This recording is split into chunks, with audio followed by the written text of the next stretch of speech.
сёння гэтых дзяцей ніяк нельга назваць. Лёс, пазбавіўшы іх слыху, надзяліў большым уменнем чуць не вушамі, а сэрцам. Паказаць багацце іх унутранага свету і разбурыць сцяну непаразумення паміж здаровымі дзецьмі і з абмежаванымі магчымасцямі – задача фестываля «Мы чуем адзін аднаго».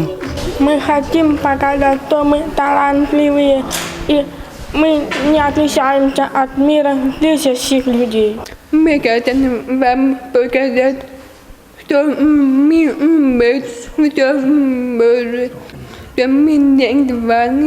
Цель наших всех фестивалей, выступлений – показать, что это нормальные дети. Просто немножко не слышат, но они нормальные, хорошие дети, общаются, они очень много чего умеют, но, к сожалению, окружающие не так о них много знают. Прапагандаваць агульначалавечыя каштоўнасці, а яшчэ дапамагчы дзецям з абмежаванымі магчымасцямі адчуць сябе запатрабаванымі. А для студэнтаў Палескага універсітэта гэта яшчэ і частка адукацыйнага працэсу. У нас есть студенты факультета организации здорового образа жизни по специальности адаптивная физическая культура, которые непосредственно работают с инвалидами и с людьми с ограниченными возможностями. Вот мы ходим в данную школу специализированную, ходили, ознакомились с детьми, ходили на репетиции с ними, занимались, они нас обучали этим всем движениям. Вот такие мероприятия, конечно, они очень необходимы нам, поскольку работа с такими детьми – это часть нашей специальности. Помогать им, видеть их радость, успехи – это немаловажно для нас.